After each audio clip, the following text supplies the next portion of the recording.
Hello everyone, welcome to AllReasonNoLogic, and today we're here on Delta Siege Dryer to view a basic economy video.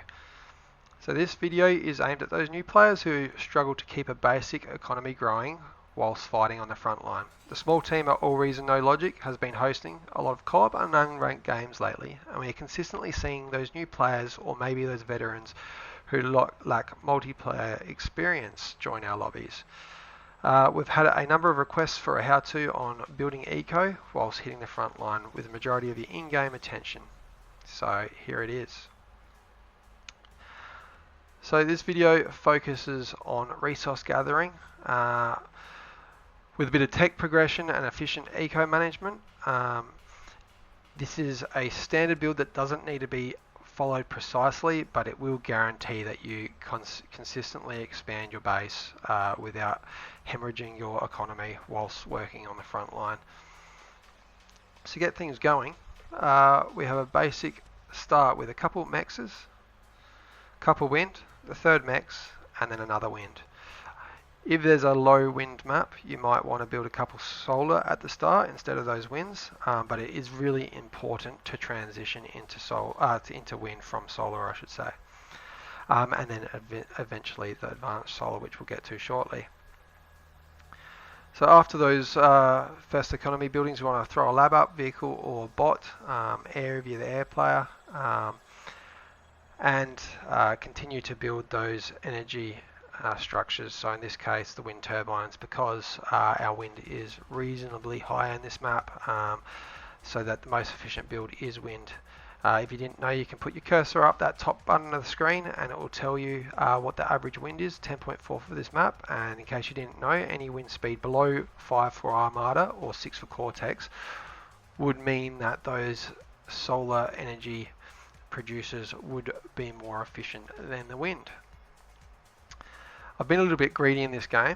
I always like to get a construction turret up in the base before sending the commander forward, or alternatively building a number of construction bots or construction vehicles to assist that lab that has been built, so that we get a fast stream of units coming out.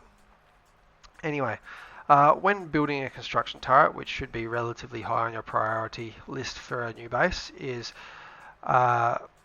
you need to build this so that it covers as many of your mexes and area where you want to build your resources.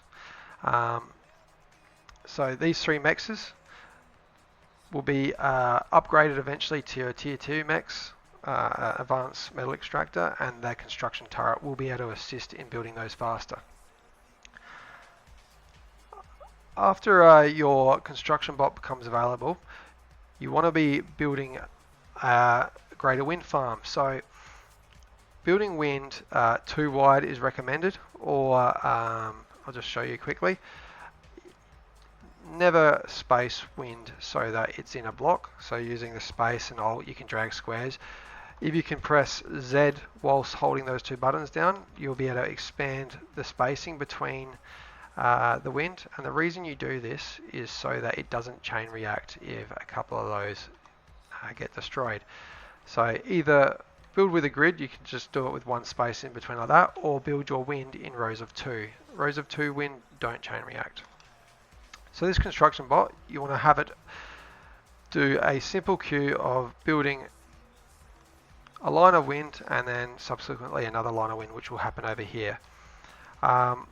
It's good practice to get out another bot that can build other items around your base, other buildings around your base. In this case, I'm building the energy converters. So, of course, you need to build energy converters to convert energy into metal. Each one of these little guys produces 1 extra metal. So you can see I'm building 8 there. That's going to give me plus 8 metal per second once they're all built, as long as my energy income is great enough to support that, which it will be. Now, when to build these? If you look at this widget at the top of the screen, you can see that we are producing 3 metal and taking away 210 energy by producing those 3 metal. This widget will tell you when you're efficiently converting energy into metal. So when this number stays relatively high, you can keep building these energy converters. when this number drops, you stop. So if you see a consistent drop and it stays down low, that means that you're not converting energy into metal any longer, and you don't need to be building more converters. That's when you need to be building more energy.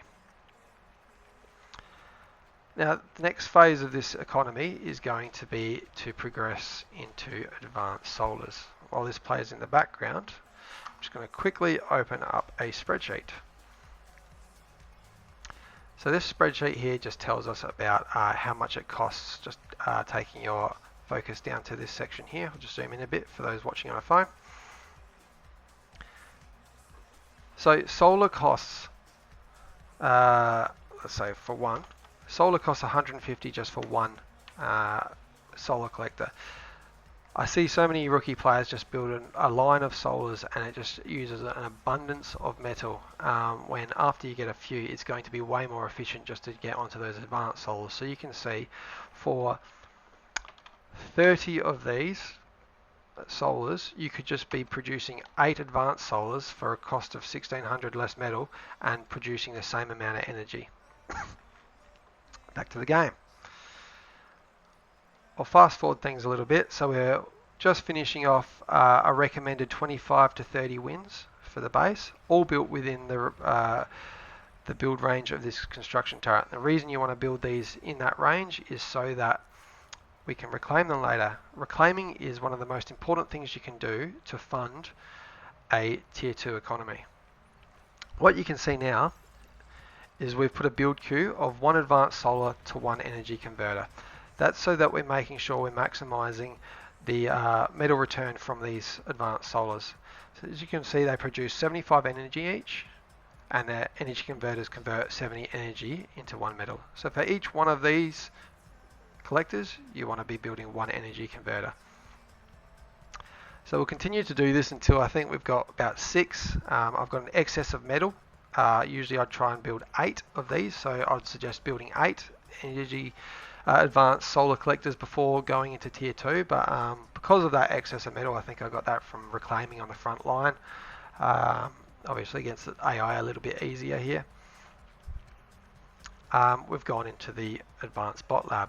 Now, due to my microwing on the front line, you can see in the mini map there, I didn't time this perfectly, but what I should have been doing, not letting that metal bottom out, I should have been selecting the 2 construction turrets and reclaiming the bot lab. So speed things up a little bit, you'll notice I bring my attention back to the base, I reclaim that bot lab, all of a sudden my metal's full again, and we're finishing off that advanced bot lab. Now the first thing you want to do when you finish that, unless you are under the pressure of an enemy entering your base, in which case you should be building some hounds or fiends, sprinters, something like that, is to build the tier 2 advanced construction bot. And that construction bot, its primary purpose for the first few minutes while it's out is to upgrade all the mexes on within your base. Now these construction turrets that we talked about earlier, they're going to be used to help upgrade these as quick as possible. Now it's really important here not to overload the economy upgrades and take away your attention from the front line. So just set a build queue. What you can do is also select the area mechs, and by clicking that and then dragging, I can't do it while I'm in spectator mode right now, or replay mode I should say. You can drag a circle and it will upgrade all mexes within that circle, or you can alternatively just do a build queue and select them all individually and then go focus on the front line while those upgrade. And once again, this video is the purpose of this video is to continuously build units so you can focus on that front line for that rookie player. But what I would be suggesting is, where possible, use the wait command, just a W key when you select that advanced bot lab, to pause the production of the units and focus on getting that economy up before resuming, pressing that W key and resuming the bot lab production. Or vehicles or area if you have those, or even hovers, sometimes see those.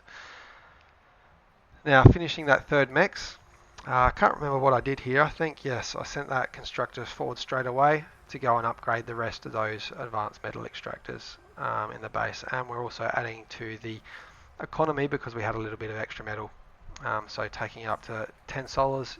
Don't need to do that. Eight's a sweet spot where you can actually reclaim them to build fusion or advanced fusion. Once again, always depends on your frontline reclaim as well. The more metal you reclaim on the front line, the less you have to reclaim things in your base. Now I've recognised that the metal is getting quite high. It's time to go for that next level of economy. So I've used that construction bot to add to the number of construction turrets in the base. And we've built a second advanced construction bot. Because we had all this metal, we can fund a lot of the fusion reactor from what we had in the bank, as well as reclaiming wind. So you want to double click the wind turbines, hit E, and drag a circle around whatever type of structure you want to reclaim. And you can see we're reclaiming every wind here, which is going to easily afford the metal required for that quick fusion reaction production. And you'll see that'll come up online after we reclaim this last wind in 30 seconds to build the rest of this turret.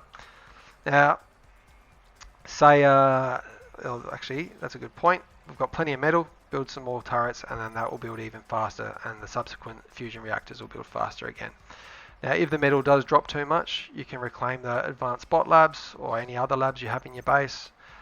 Mind you, I always recommend not having more than one at a time. And you can also reclaim some of these advanced solars to fund the construction of that economy. To speed things up, we're going to go into an advanced fusion next. Now, depending how your economy is, you might want to build a second fusion and subsequent, subsequent advanced energy converters before you build an APHIS. So that's up to you, depending how your metal goes. Ours is quite good, so we're going straight into the APHIS. Now, one for the rookies as well. For every fusion reactor you build or geothermal power plant, you should be building 2 advanced energy converters. For every advanced fusion reactor you build, you should be building 4 advanced energy converters. Just remember these numbers and make sure you do your build queues following the build of 1 to 2 and then 1 to 4 for the energy production to conversion. That pretty much sums up the economy. You can scale from here, adding to your construction turrets. Usually I would have reclaimed the advanced solar at this stage to afford the APHIS, but metal has been that good in this game that I didn't have to. So you'll see shortly as that APHIS is coming up, we start reclaiming some of those advanced solars. You won't need them anymore because your energy production is covered by the fusion. Adding to those construction turrets and then subsequently expanding the economy there. And there you have it. Feel free to leave comments if you have any other questions or any other videos you would love us to make. Leave that in the comments, and feel free to join our AllReasonNoLogic lobbies, often playing as unranked games or just some nice and chill barbs versus co-op.